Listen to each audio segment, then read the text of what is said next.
I didn't cry at the funeral. Not because I wasn't sad. My father was gone, and that absence settled over me like wet concrete.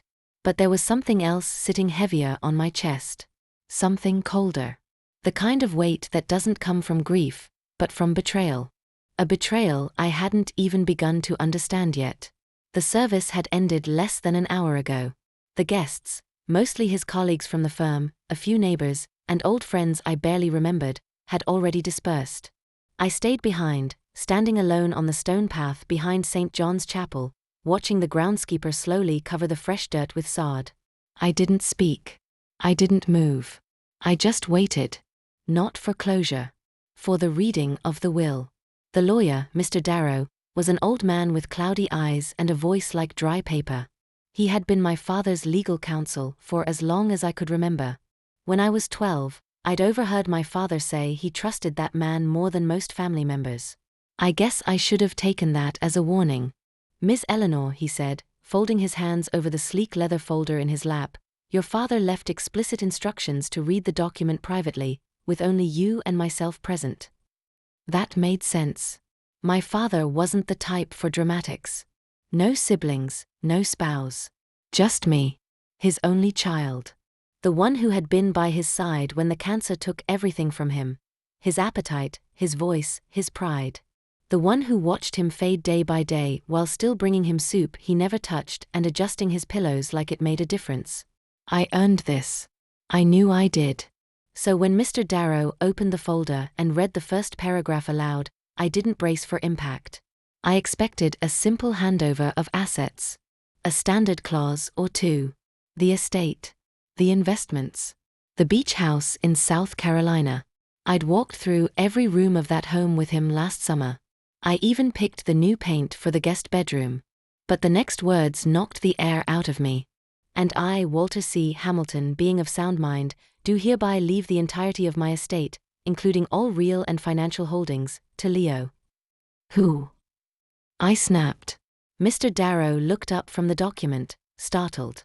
To Leo, he repeated slowly. No last name provided. Just Leo.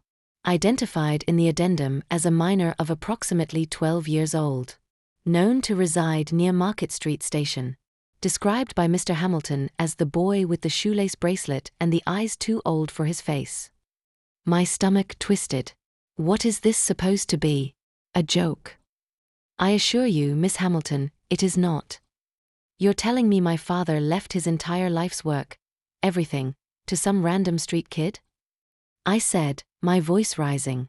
He did not use the term random, Mr. Darrow replied quietly. In fact, he seemed quite specific.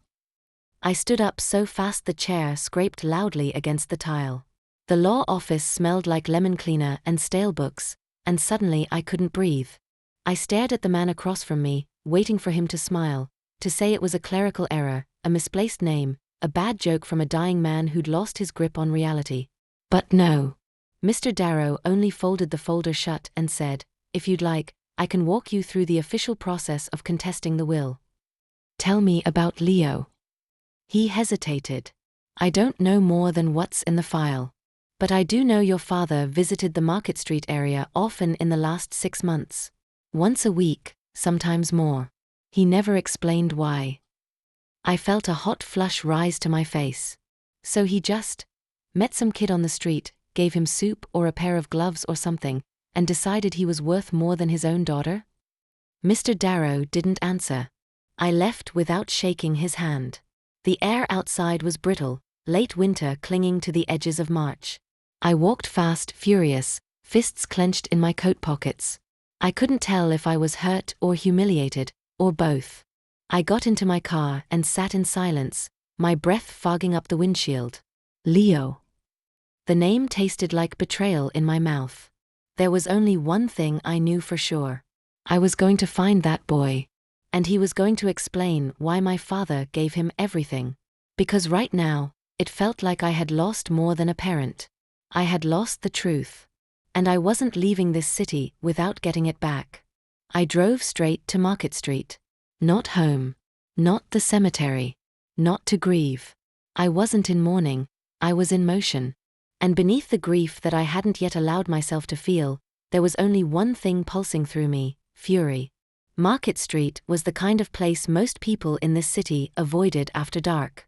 Abandoned storefronts with broken signage, a laundromat that never seemed to close, and the faint, metallic smell of rain-soaked concrete. It had a reputation. Drugs, runaways, lost causes. My father didn't belong here. He was a man of tailored suits, estate wine, and quarterly earnings. But apparently this is where he'd been spending his final months. Sitting on benches, handing out. What? Money? Advice? Pieces of himself that I thought only I had earned? I parked near the old transit stop where the sidewalk was cracked and weeds curled through the cement. I stepped out, coat buttoned to my chin, scanning for anything, or anyone, that might look like a Leo. I didn't know what I was expecting. A scrawny kid with a dramatic story? Someone who manipulated an old, dying man into handing over a fortune? But what I saw instead was a group of kids, 3 maybe, tucked beneath the overhang of a closed deli, their backpacks used as pillows, jackets zipped up to their chins. One of them, the smallest, had a tattered red hoodie and a fraying bracelet made from shoelaces wrapped around his left wrist. My stomach flipped. I walked closer. My heels echoed. I probably looked insane. Formal coat, flushed cheeks, hair still pinned from the funeral, but I didn't care. The boy in the red hoodie noticed me first. He stood up slowly, cautious but not afraid. His eyes scanned me the way people do when they're used to trouble showing up in expensive clothes. "You Leo?" I asked, too sharp, too loud. He didn't answer. Just looked at me, blinked once. I stepped closer. I said, "Are you Leo?"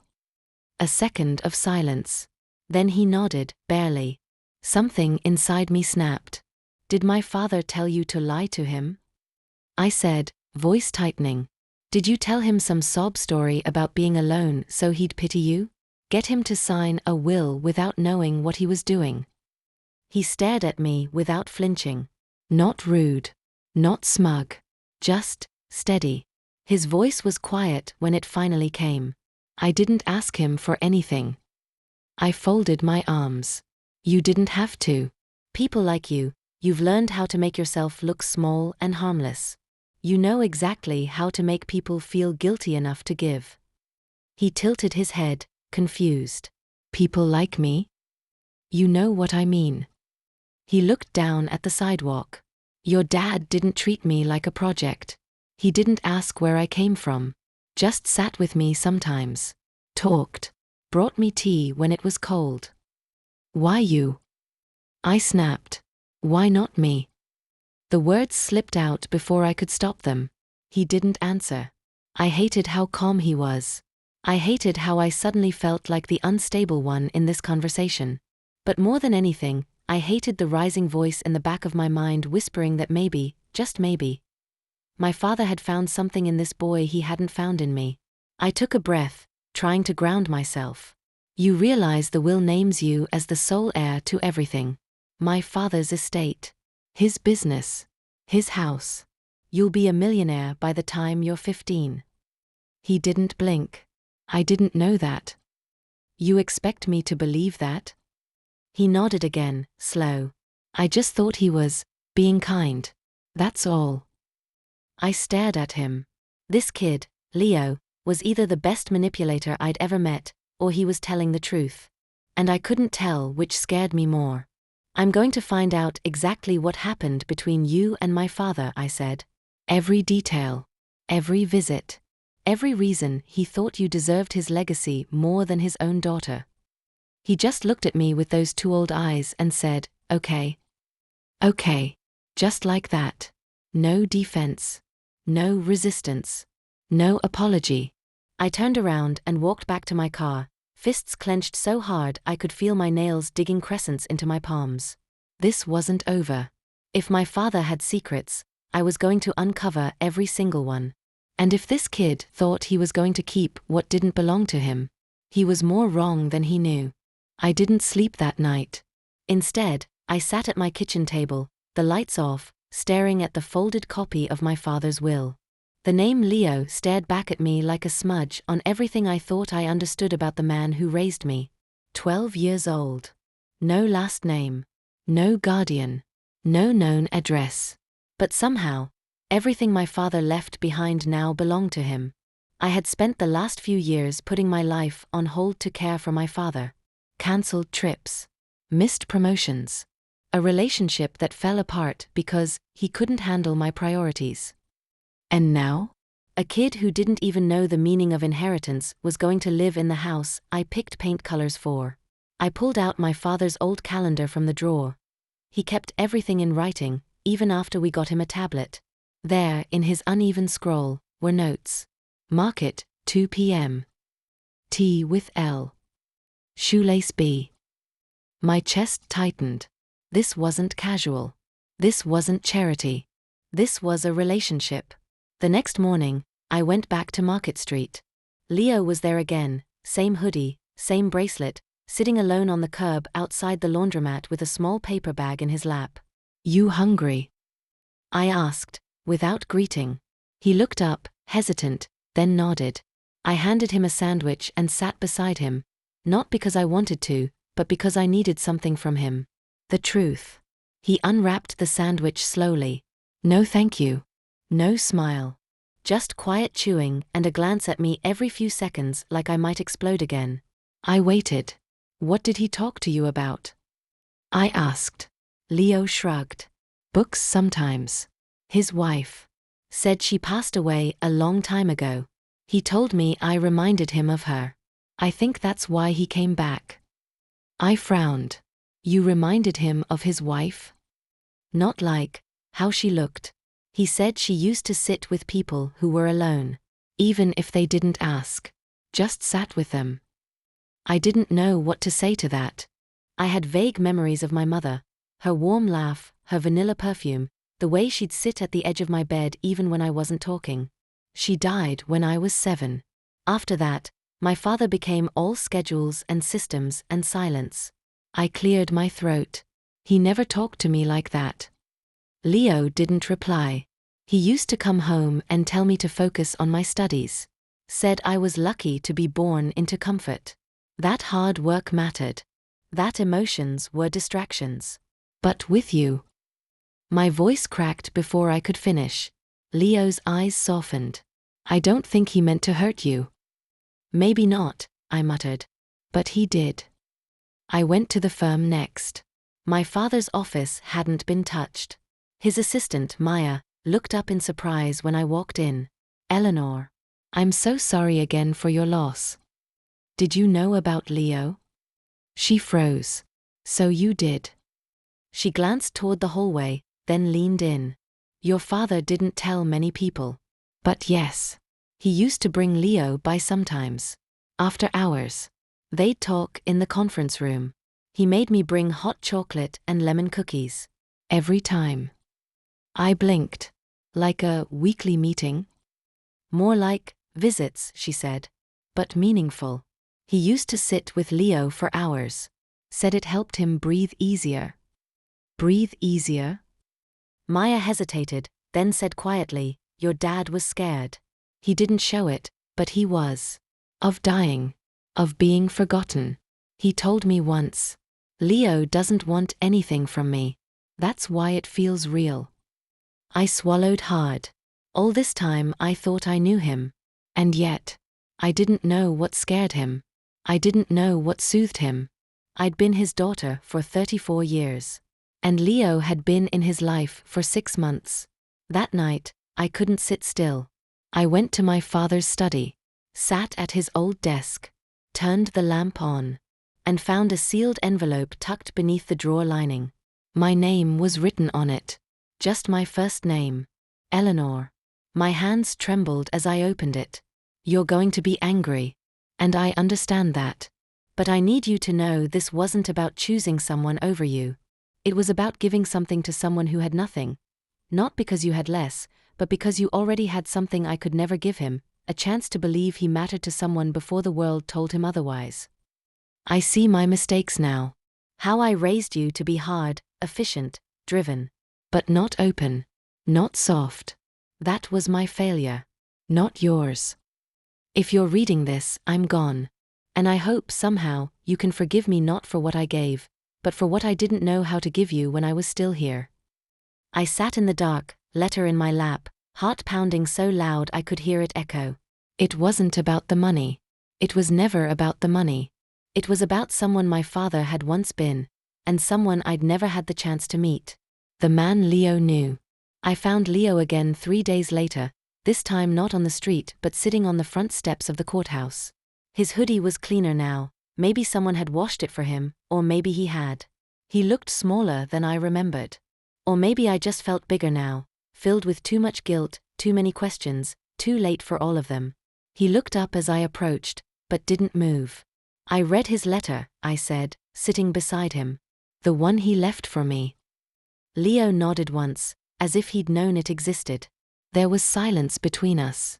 A quiet, mutual ache that neither of us had words for. I thought he picked you over me, I finally said. I was so angry. I told myself you manipulated him, that he was confused, sick, not thinking straight. He looked down at his hands. He wasn't confused. No, I whispered. He wasn't.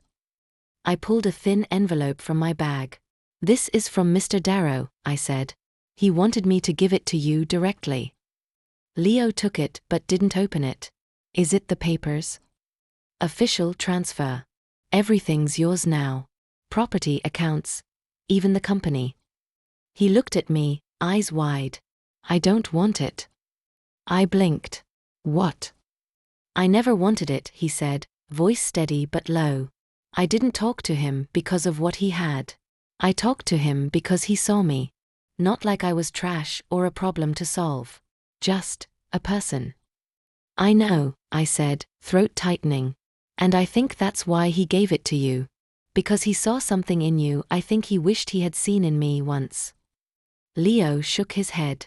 He loved you. He talked about you more than he talked about anything else. I let that sit for a moment. Then I asked quietly, why don't you want it? He looked away. Because I'm not ready to carry someone else's name like that. It's not my place. I think he gave it to me because he didn't know how else to say goodbye. But you're the one who can carry his memory. You knew all the parts one didn't. That matters. He handed me back the envelope. I didn't take it immediately. You'd really give up a fortune? I asked. He smiled, just barely. I'd trade every dollar of it just to sit with him one more time. Drink tea. Talk about clouds and birds and whatever else he wanted. He made the world quieter. I stared at him. And for the first time since my father died, I cried. Not because I was angry. Not because I felt robbed. But because I finally understood why he chose Leo. 2 weeks later, I called Mr. Darrow and signed the paperwork. The estate would revert to me, as Leo formally declined the inheritance. It would take a few months to process, but the outcome was clear. I returned to Market Street that same afternoon. Not to gloat. Not to say thank you.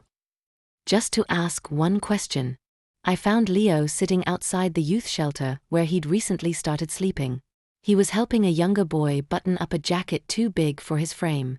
You could stay with me, I said. If you want. He looked up, blinking in surprise. I mean it, I added. There's an extra room. I won't force anything. You don't owe me anything. But if you want, a place to be. A place where someone remembers what you like in your tea and won't forget your birthday. You could have that. He didn't answer right away. He looked down at his hands. Finally, he said, would it be weird if I called you sister? I smiled. Only if you don't mean it. He grinned, teeth slightly crooked, eyes still too old for his age. I mean it. We moved into my father's house together. I kept the study the way it was. Leo chose the room with the bay window and painted the walls yellow. He hung the shoelace bracelet on a small hook near the bed. I never asked why. I didn't need to. On Sundays, we made pancakes. On Wednesdays, we took long walks around the neighborhood just to talk. He told me about the nights he'd sleep under awnings to stay dry, how he used to pretend strangers were angels in disguise. I told him about how I used to memorize my father's schedule just to feel close to him. Somehow, We met in the middle. Two people with different scars, stitched together by the quiet kindness of a man who never learned how to say sorry out loud, but tried to make up for it anyway. Months later, Leo stood beside me as we unveiled a small plaque outside the city library, funded by my father's foundation. For those who see others when no one else does. He squeezed my hand and whispered, "He'd like that." I nodded. "He'd like you more."